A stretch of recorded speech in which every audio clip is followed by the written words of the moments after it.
The Confederacy of Independent Systems, commonly referred to as the Separatist and also known as the Separatist Alliance, was a partially recognized government that controlled a portion of mid-rim and outer rim territories in the galaxy from 24 BBY to 19 BBY. Formed by thousands of succeeded star systems based on the excessive taxation, corruption, and neglect from the Galactic Republic Senate, the Confederacy of Independent Systems was a collection of corporate titans and smaller star systems that left the Republic and fought for their independence. By the final years of the Galactic Republic's thousand-year reign over the galaxy, it had grown so huge it was becoming increasingly corrupt, and the outlying systems were receiving few benefits despite paying heavy taxes. Heightening political tensions arose within the Republic around a decade before the Clone Wars. An example of rising tensions was the invasion of Naboo by the Trade Federation.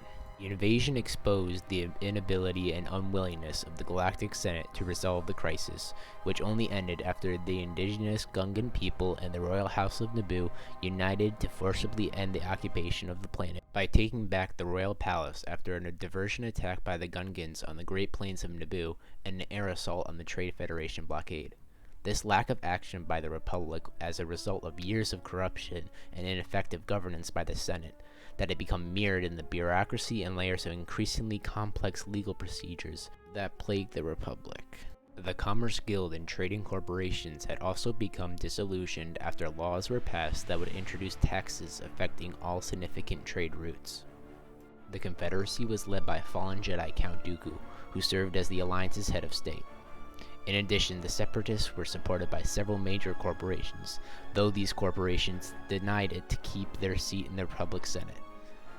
These corporations included the Trade Federation, headed by Viceroy Nute Gunray, the Techno Union, commanded by Wat Tambor, the Intergalactic Banking Clan, managed by San Hill, the Commerce Guild, led by Su Mei, the Corporate Alliance, directed by Pasil Argent, and the Retail Caucus.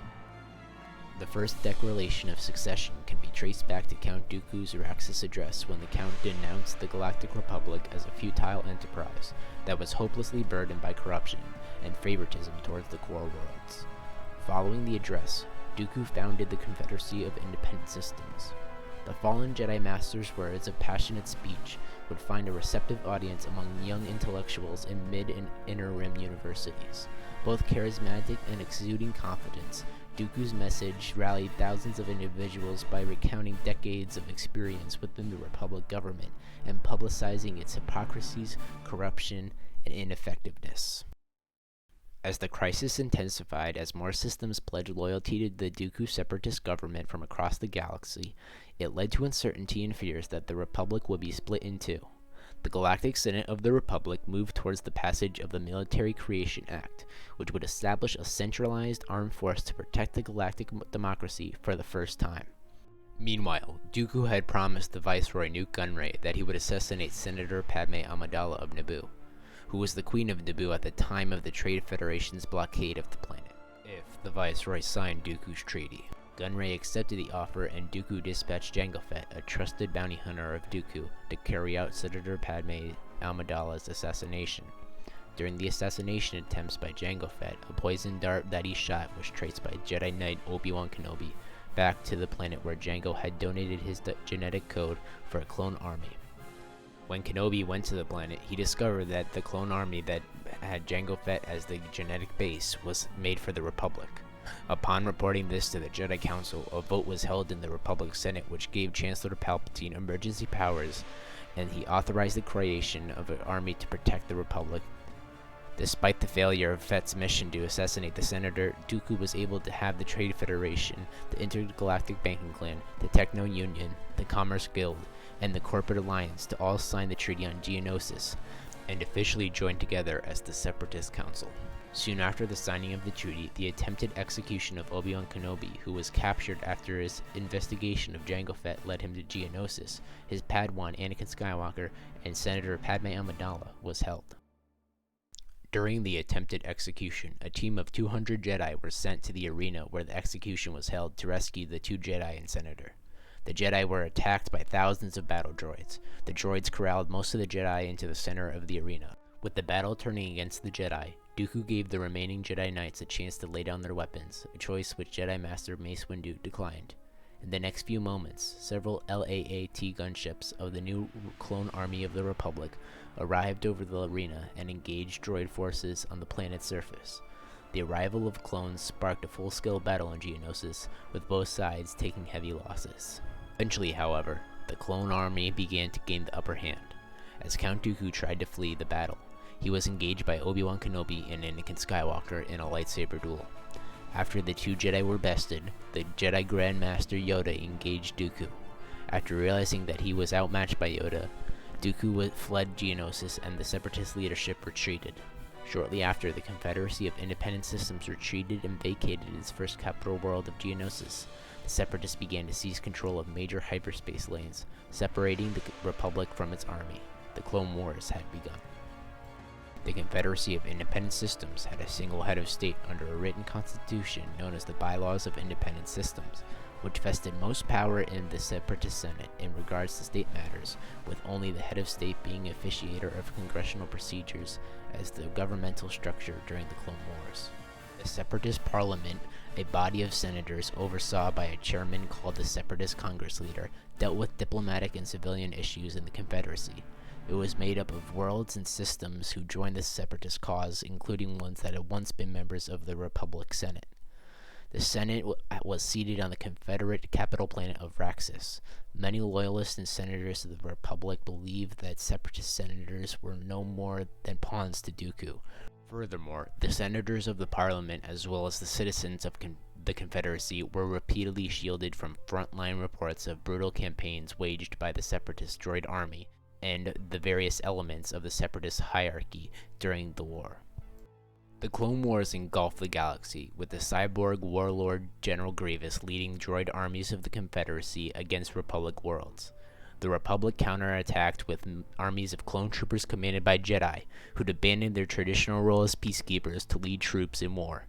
Battles, skirmishes, raids, and other actions continued for the next 2 years, with the most notable battles occurring on Ryloth, Felucia, Malastare, and Kamino.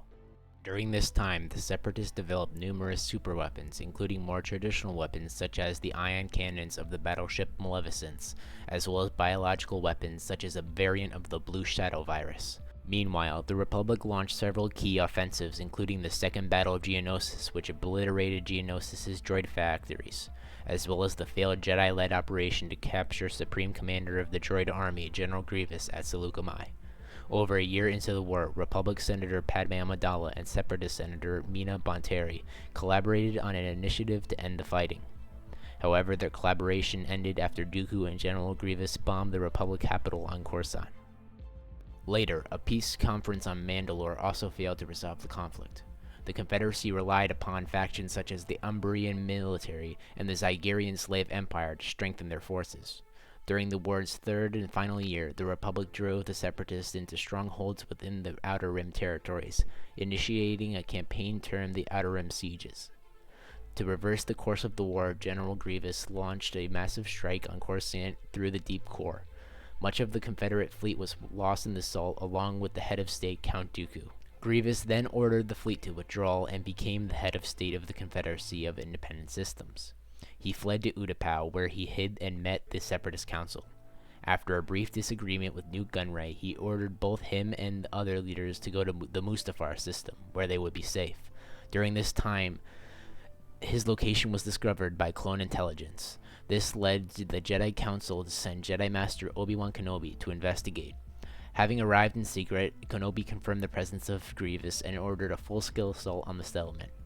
During the ensuing battle, Grievous would be killed by Kenobi while trying to flee to the Sinkhole planet.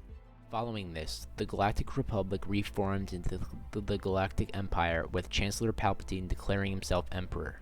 On Mustafar, Darth Sidious, the alter ego of Chancellor Palpatine, conversed with the Separatist Council via hologram, with Gunray remarking confidently that their plan had gone just as the Sith Lord had promised. Demoralized by the recent defeats, Gunray and the other leaders had wished to sue for peace, but they did not know what Sidious had planned for them. He promised that his new apprentice would soon arrive to take care of them, but this apprentice was secretly sent instead to eliminate the council that had gathered on Mustafar.